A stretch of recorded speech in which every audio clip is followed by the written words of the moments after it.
Hey guys, so today let's chat about the tech layoff in 2022. As you've probably heard over the past week or two, a lot of the tech companies in the San Francisco Bay Area or in Silicon Valley, they've announced, layoff decisions or hiring freeze. So more specifically, the startups were laying off, anywhere from a few dozens to hundreds of jobs, and the big tech giants such as FANG companies, they announced a hiring freeze. And normally, I wouldn't be talking about this. I wouldn't be at least concerned about this because layoffs in the tech space is not. It's kind of like business as usual, right? It's kind of a normal phenomenon. If you look at the unemployment numbers, right, like you see that like there's about a mini kind of layoff and hiring wave happening like about every once every 2 years, or to some extent every once every year, right? And that is due to the nature of just technology companies, and also especially startups, which are really risky, right? So you have some that go under, but some that some boom, right? So overall, in terms of like the unemployment numbers, right? Yeah, it's a different period, but usually the layoffs could be absorbed by other companies, and especially like if you're like a hard skill professional, right? Such as developer, engineer. Yeah, those hard skills are very transferable across tech companies. If you're like a soft skill professional, maybe okay, that's less transferable, but usually yeah, but they still value like the tech experience. So I'm just saying that normally layoffs aren't too concerning. However, if you look at the layoff in 2022, and you assess it, within the context of macro environment, you will see that this wave of layoff is very different. It's triggered by different things, and it embodies or entails different, I guess, factors.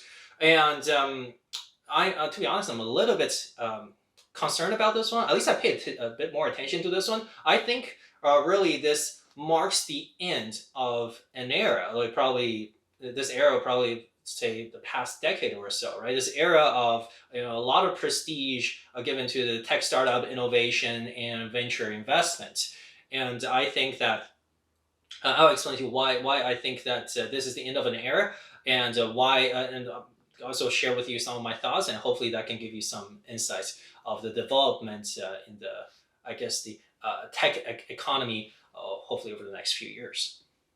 So, okay, let's start off by diving into the details of why I think this wave of tech startup is very different from, say, the previous ones. So, I think not counting this one, the previous wave of layoff was probably in the beginning of 2020 when COVID just hit, right? So, COVID caused a lot of the startups to lose their revenue, right?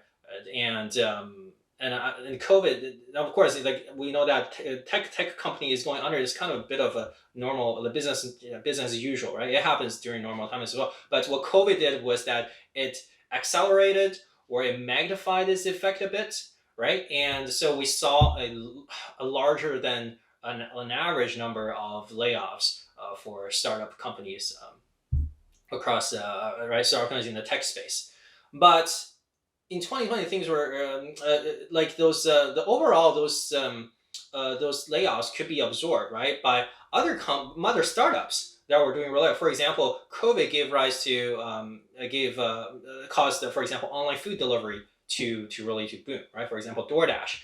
And so that was one front. You have other startups absorbing these people, and you also have also the important observations that tech giants at the time were not really affected by COVID, right? And in some cases, such as Amazon, they actually got more business because of COVID. So the tech giants at the time were always hiring, and yeah, despite the large number of startup layoffs, so both the tech giants and this other more successful startups were able to absorb this workforce. So if you look at the numbers wise, what's a net, right? Did we in net did we lose more or did we gain more? So I think from 2020 to about beginning of 2022, the numbers or the employment number, absolute numbers, were about 3,000 positions less. So in terms of absolute, but if you look at the unemployment rate, right, in the kind of San Francisco Bay Area, I think that was it's actually lower than before, right? So now let's zoom in onto layoff in 2022. This time we saw those we saw those tech startups where they are laying off, and also tech giants were not absorbing these people, right?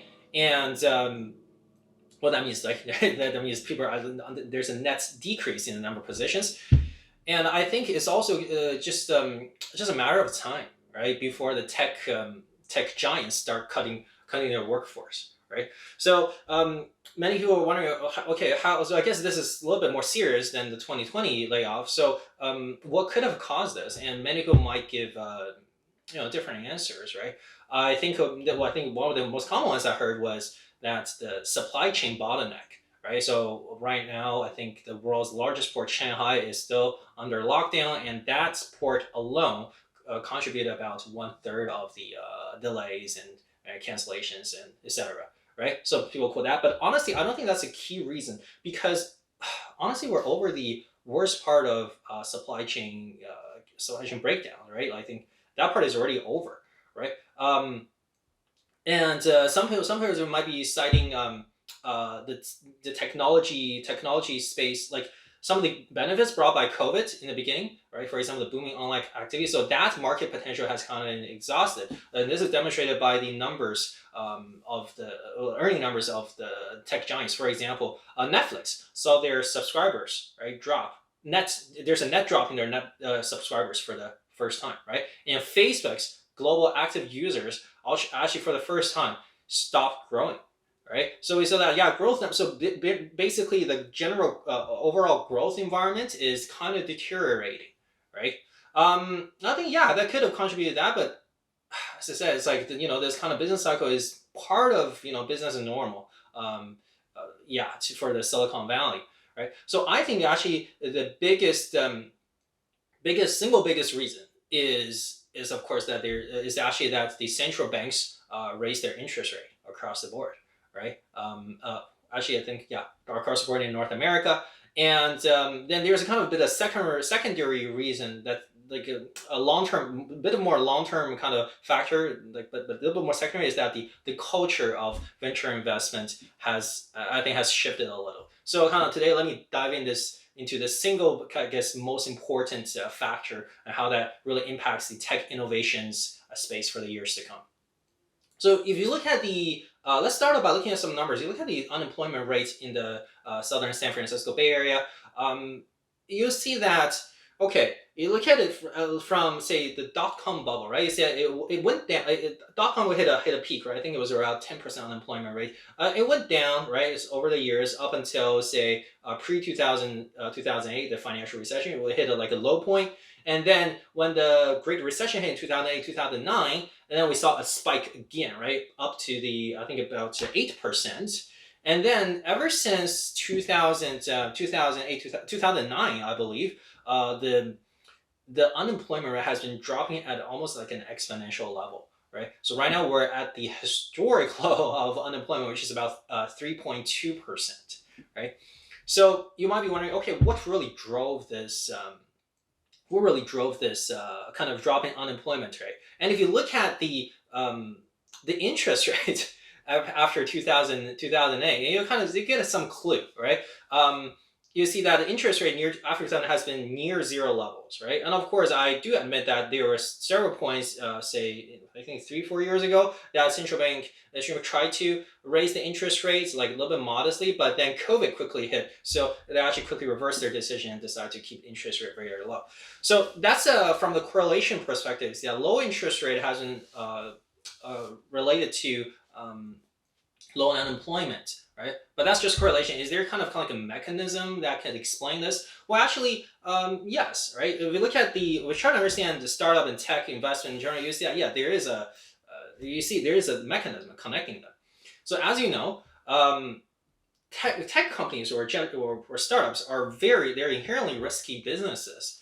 A lot of, you let the balance sheets or the income statements of them, you see that most of them do not generate any net income, right? And some don't even generate cash flow, positive cash flow. So free cash flow, which is a measure of a business after you take out all the necessary operating, I guess, related costs, right? You look at the money that's available to either be paid out as dividends to shareholders, or be used to pay debt to the credit holders, or could be used by the company management to do any kind of capital expenditure. So this is a free cash flow, just in a nutshell. So the free cash flow for many of the tech companies, even that is negative, right?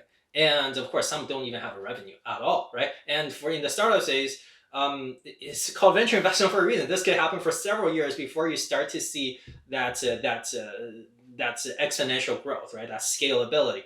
So that means that the CEOs or the founders of these tech companies or startups need to constantly watch their burn rate, right? It's the rate at which they burn through their cash. And I've observed over the past few years that a lot of tech companies celebrate new rounds of financing more than, I guess, growth in revenue, because they know that their lifeline is really the financing or the venture investment rate they receive, right? And where does venture investment come from? Well, this comes from like the I guess the money, the funds, like the free money lying, not free money, it's like the available fund, right? People are willing to put into venture investment. So it might be asked, why are people willing to put into venture a lot of money into this kind of risky business, right? Well, that's because remember, this is a pure money decision. The investors are looking for above average or above market risk adjusted returns, right? When interest rates are really really low, the opportunity cost of doing venture investment is very low, right? Because there are only so many means of investment, right? So interest rate really impacts all the fixed income ones, right? For example, if you buy fixed income, well, the interest is very low. You're not going to generate a lot of return, right? So you might as well throw them into something a little bit more risky. And it could be public equity, but public equity is like, okay, probably not too attractive. You look at private equity or venture capital in particular. Yeah, it's like you say, okay, yeah, it is risky, but even if one out of 10 investment works out, like overall on average, I could still generate a better return than throwing it in fixed income, right? But when the central banks raise interest rate, that opportunity cost really increases, right? So the risk, so now suddenly fixed income becomes a little bit more attractive. So naturally, the investors are gonna scale back on venture funding. So and we saw, and we can see that in the numbers, right? Venture investment, I believe, for 2020 and 2021 compared to 2019, they were, I think, one year was like growth and the other year was like stable, right? But if you look at the first quarter of 2022, the venture investment actually dropped year over year by about 35%, if I remember the numbers correctly. So yeah, this actually, the central banks, the central high rate actually does impact the venture funding available, which directly impacts the lifeline of the startups. So that's uh, from a numbers perspective, as the central banks end this in low interest rate, I guess, stance to combat, and they end this to combat the high inflation, right? Because for central banks in North America, at least, their priority is to combat inflation, to control inflation to be like about 2%, right? And with the current interest rate of 8%, yes, this means they got to do something, right? And it doesn't. And of course, the complexity of the current economy, right? The complexity of shocks that created this high inflation. I think it means that this high interest rate, or like conservative interest rates. Do you call it conservative or aggressive? So this looks like, yeah, they're until the central bank is convinced that the interest rate falls to a, I guess, manageable level. I don't think they will lower the interest rate. So that really marks the era of low interest rate since 2008. And so that's kind of from a pure numbers perspective, right? Then you see this from okay, so that's really bad. That's really bad for the people getting laid off, because we don't think there's any way to absorb them, right? And at the same time, there's high inflation. That makes the in between jobs, the job hunt, just a lot more stressful, right? And I think this change in interest rates, right, also it also coincides with the kind of a shift in culture, like of venture funding. I think venture funding used to be a little bit more. It used to be easier, right? So you could just literally have a have a deck, right? You're saying, "Oh, this is I don't have a product yet, right? But this is kind of my idea." I go to a bunch of investors, and I think in early 2010, right, you can probably get funded. Then over the years, it has gotten a bit more stringent, right? Like investors have upped their criteria. So saying, okay, ideally you want to have some revenue, you want to show some degree of profitability. So people have been getting a more and more conservative. But overall, the low interest rate, I think it uh, kind of created this culture that okay, like I just have to accept that most of the like even if the project, let's put it this way, even a project or an idea doesn't look that amazing, but let's say it just I can including my portfolio, it's gonna what do you call it? It's like a diversifying kind of diversification kind of effort, right? So guess I don't, and also key reason I don't have much better investment opportunities elsewhere, right? Now who knows, right? Maybe this is one of a thousand kind of a company, right? That can really that's a unicorn, right? So really, they were the low interest rate caused people to be less selective in the startup selection, right? So for example, we have five, I guess kind of startups in the payment space, right? Do we really need five ways of payment? Like I don't think so, right? But it's but for example, like I think the low interest rate cause you to take a chance, right? Cause you to be more to increase your risk appetite. So I think this interest rate really has really profound implications. By raising this interest rate, people are going to be like, okay, I'm going to be more selective in my. There's going to be it's going to accelerate this shift in culture, right? Causing you to be more selective in picking the business to invest in. So what does this mean for us? Well, I guess I'm not a venture investor myself. I don't know. But I think startups in the future, like I think this could be a good thing for startups in that, okay, for example, we don't need five Amazons, we don't need five Facebook and stuff. Maybe this higher interest rate can really spur more real like innovations. I think we're like Web 3.0, like it's like basically still the platform. Like a lot of the startups I see are still in the kind of like the platform, connecting people, like using that kind of business model to become a platform that takes over and right and scale from there. So yeah, I think that part is that's gonna accelerate the end of that era. Then it's gonna really accelerate the shift into deep tech. Right, deep tech is really the more the innovations that are more substantial. That's really a trend that can really shift, for example, the way of production, lifestyle, and not a simple, connection tool. So these are some of my thoughts and analysis on the recent tech layoff, and thank you guys for watching.